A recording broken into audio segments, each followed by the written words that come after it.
So you may or may not be hearing it in my voice. I feel like I'm on the verge of losing it, so I'm going to do the best that I can. If at any point I lose my voice, just nod at me like you're with me anyway. All right, cool. Steve's got a good nod. If you ever want to know the good nod, Steve has it. Because this is the best nod, the one that's the slow one. That means you're with me. Don't do a quick nod. Got to do that slow like I'm where he's at. So if the voice goes, just roll with that. So last week, we talked about why we forgive. We talked about how it's a part of the process of becoming a people whose nature is peace. That if we can't forgive, we won't ever get there. Peace will not be an option. I think the concept of why we forgive is easy to understand. The idea that we forgive because Jesus forgave us. That forgiveness is a part of how we express love. That forgiveness is what can bring the peace that humanity desperately needs. I think we can grasp these things. But today in this sermon series is the hard part. The part where we move past the concepts and the ideologies. The part where we move past the, yeah, we know that what we're supposed to do, into the, how do we do it? What's the application? How do we forgive? Forgiveness is hard. Anybody have issues with forgiveness? So I'm raising my hand. That's not rhetorical. I do. As humanity, we struggle with the concept of forgiveness. It's the hardest part, not the part where we talk about why we should. I think we all know that. We've been in church long enough. But the part where we talk about how do we do it.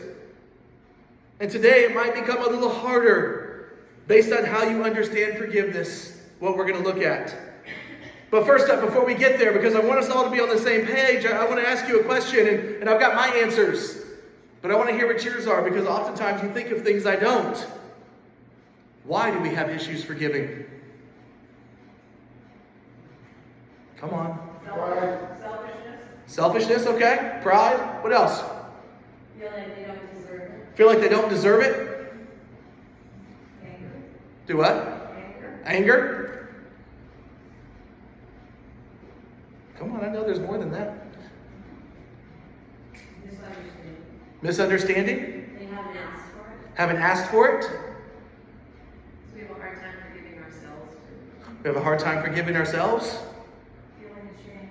Feeling ashamed? All right.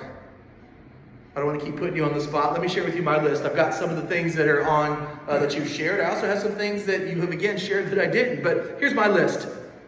Not worthy. They're not worthy of our forgiveness. The wrong they have done us is so great, we can't comprehend how to forgive. They haven't shown any remorse. They haven't shown any remorse. Like, are they sorry? Do they even look sorry? They haven't asked us. And then we think that our forgiveness will give them peace or absolution, that our forgiveness is a blessing we're giving them. And we're not ready to give them that blessing. As a pastor, in the years that I have been in the church, those are the ones that I have most commonly come into contact with. As a pastor will tell you, I'm sure Rob could tell you, one of the things we talk about with pastors, with people generally, is forgiveness. How do you forgive those who have wronged you? How do you accept forgiveness? What does that look like? Because it's an intrinsic part of who we are as Christians. And these are the ones that I've heard the most. I want you to keep these things in mind today as we talk about how to forgive. Now this morning we're going to look at Matthew 18. This chapter in Matthew 18 opens up with the disciples coming to ask Jesus, who is the greatest in the kingdom of heaven? Can I tell you how many times when we read those words, it's like, they're asking this again? They're having this debate about who's the best, who's the most important. As the disciples come asking that question, they're essentially looking for either ways to pad their status, or how to up their personal renown, or how to compliment themselves if they're already there. And what follows through chapter 18, after they ask this question of Jesus, essentially knocks them all down some pegs. Because everything Jesus tells them is about not patting themselves on the back. It's not about looking at how awesome they are or who's the greatest. Instead, Jesus tells them about humility. Jesus talks to them about not celebrating themselves. And when we get to these verses, in Matthew 18, 21 through 22, we have this. Then Peter came and said to him, Lord, if another member of the church sins against me, how should I forgive? As many as 7 times? Jesus said to him, not 7 times, But I tell you 77 times. So I want you to keep in mind the idea of Matthew 18. The disciples are looking for who's the greatest and who's the best. And then we have Peter come up. And I think Peter comes up feeling pretty slick. I honestly do when I read this scripture in that context of the disciples arguing who's the greatest. Because Peter comes up and he asks the question, how many times should we forgive? But he doesn't give Jesus the chance to answer. Peter answers himself. Peter already has an idea in his head. Peter says, how many times should we forgive? 7 times? I feel like for Peter, that's like a mic drop moment. Like, boom, look at what I just did. You guys are asking how to be the greatest. I just showed you I'm the greatest. Because I asked Jesus the question, and I gave Jesus the answer too. You need to know that rabbis at this time were teaching that a person only had to forgive another 3 times. So Peter's feeling pretty good. He's generous. He's got 7. That's a little extra grace and mercy that Peter's throwing out. There's also the idea that 7 is a perfect and holy number. So Peter perhaps believes he is dropping out the perfect amount of forgiveness, the amount of forgiveness that God would approve of. Again, in the context of this scripture, with the disciples arguing about who the greatest it is, Peter finding a way how to out-holy everyone else, it tracks. It makes sense. But Jesus then tells Peter, as often happens when Peter comes at Jesus this way, as Peter often drops out some statement, Jesus says, no, it's wrong. What he tells him is 77 times. Some translations say 7 times 70, which would be 490 times. Yes, I had to use a calculator. I want to tell you, Jesus is not suggesting that you actually count out 77 or 490 times. Jesus is not saying that we all have a tally sheet and I'm like, Carrie's gotten really close. She's at 76. She's only got 2 more and then we can be done. That's not what Jesus is saying. What he is saying, what he is throwing out is he's making a statement that our forgiveness for others should have no limit. That we should not hold grudges or ill will towards each other. Now that's a hard sell right there, because what Jesus is essentially telling Peter, who thinks he has this awesome answer, is that we should have infinite forgiveness. That means if the same person keeps doing us dirty or wrong over and over, we're supposed to forgive every time. There's not a limit where we're supposed to say, okay, we're done. No more forgiveness for you. Now I do want to pause though. I want to share with you that forgiveness is not forgetting. Forgive and forget is not a biblical tenet. There are people that have caused some of us great harm. I know that. Forgiving them does not mean forgetting what they've done and us putting ourselves in situations where we can be harmed again. Forgiving is coming to that place where we acknowledge that the hurts and harms done to us, that we don't hold it against that person anymore. That's forgiveness. It doesn't mean that we enter back into a relationship with them again.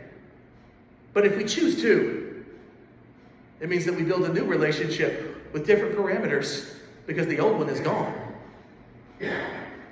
Forgiveness doesn't mean that we have to allow those that have harmed us to have access to us. Again, forgiveness just means we don't hold against them the harm that they've done. Forgiveness means that we let go, we move on, we don't live in that place of harm and hurt anymore. I want you to hear that, because I think too often a message from the church has been forgive and forget.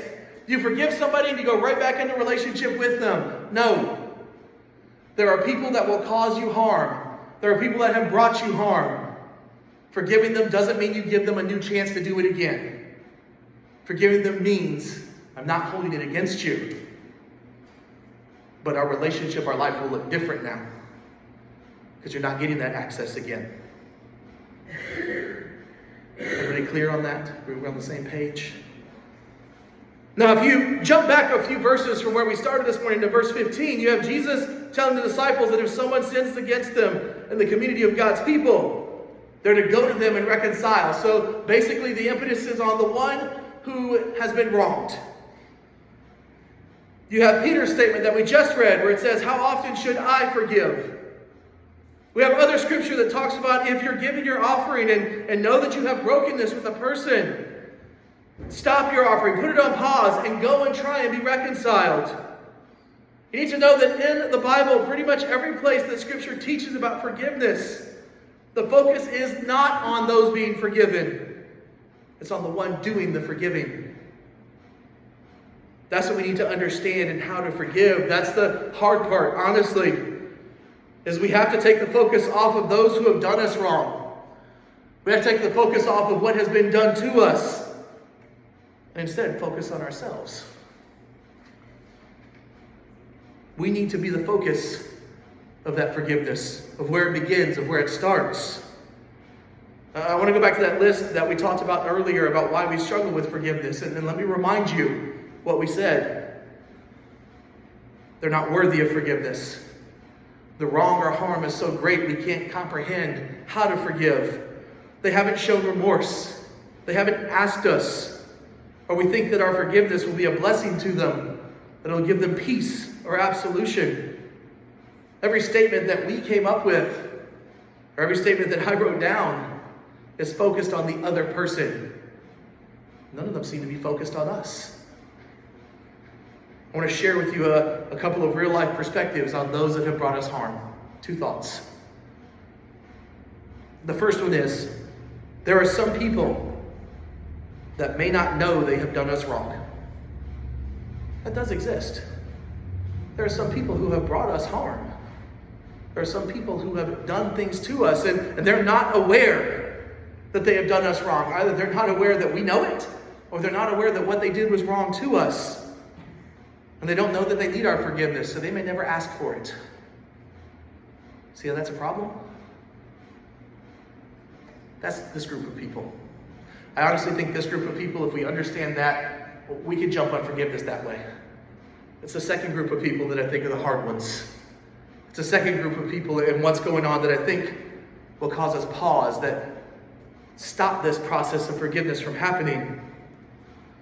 There are many people who have wronged us who don't care about our forgiveness. There are people who have wronged us that don't care about the harm that they've caused us. There are people who have harmed us that our forgiveness isn't going to bless them or give them peace. That you're not doing anything for them because they don't want it or don't feel like they need it. That's absolutely the situation that we talked about last week with one of the examples where we were talking about Jesus on the cross.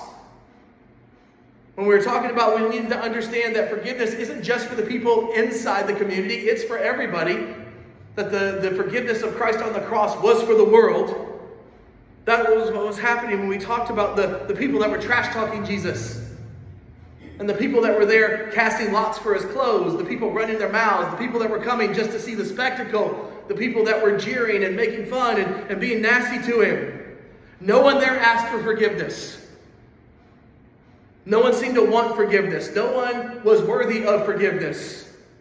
No one was showing remorse. And yet Jesus makes the opening statement himself. And what does he say? Father, forgive them. But no one asked for it, felt like they wanted it. They're definitely not worthy of it. And yet Jesus offers it anyway. If we remember the scripture from last week too, we're meant to forgive as Jesus has forgiven. And the way that Jesus forgives is Jesus forgives those who don't ask. Those who aren't worthy. Those who don't know why they need it, and those who don't care. That's the how of forgiveness that I wanted to share with you this morning. That's hard. We have to take the focus off of others and put it on ourselves. Again, when you read scripture, the person that knows the brokenness is there is supposed to be the one to initiate the forgiveness process. But you don't see the scripture about how anybody replies. Really. And that's because it's not about them and their reply. It's not about how they respond. Because again, there's people who just don't care. You're not giving them a blessing. It's about you. It's about you stepping aside from the hurts and the pains. It's about you taking those hurts and pains and saying, I'm not going to live in this place. I'm not going to hold them. I'm not going to keep them. That's the how this morning that I was saying that might be hard for some of us. Because we have been so ingrained that forgiveness is something that we do for others. That forgiveness is something that we give to others. And yet again, Scripture doesn't say that. Scripture always focuses on the one forgiving.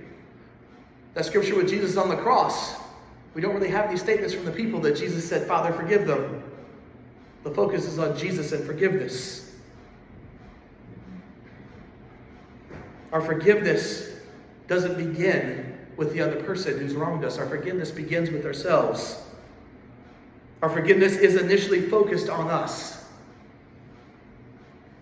I want you to take that this week and sit with it and contemplate that idea. When you're looking at how you forgive and why you struggle to forgive, what's your perspective?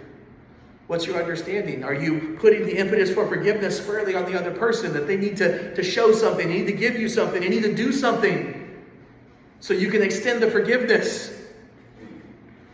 Or is it on yourself? Knowing that they may not show you anything ever, but forgiveness still needs to happen. That you still need to do what you can to forgive. And again, knowing forgiveness isn't forgetting. Forgiveness is saying, I'm not holding it against you. I'm not living in this place anymore with this hurt and this pain. I'm moving on from it. But not forgetting that it happened. I want you to take this week and sit with those ideas. Where's your focus? Is it on the other person or is it on yourself? Scripture says forgiveness begins with you. I hope you'll contemplate that this week. Because next week we're going to talk about what comes from this us-based forgiveness. What's the outcome if we employ or apply a forgiveness that starts with us doing the forgiving and not really being worried about what the other person responds to, how they respond, whether they're worthy, whether they've asked, but just because we are called to forgive as God's people. Next week we'll talk about the outcome. What comes from forgiveness like that?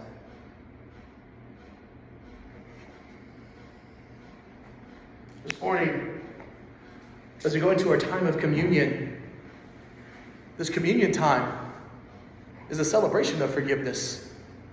It's a celebration of the work of God in our lives. I mean, as Jesus sat in the upper room with his disciples, they celebrated the Passover meal. All the places that God had delivered them through life. All the places that God stepped in and brought healing and wholeness and brought them to new places and cared for them. And as Jesus sat in the upper room with his disciples and they had that Passover meal, and he changes it to the statement of what he was going to do on the cross. To the statement of the body given and the blood given for the forgiveness of sins. This is a celebration of forgiveness extended to us. Not by the one who has been wronged, not by the one who has done the wrong, but by the one who's been wronged. Jesus didn't do anything at all to deserve what was going to happen. And yet we have this celebration where Jesus says, God is going to answer. God is going to heal. God will bring together.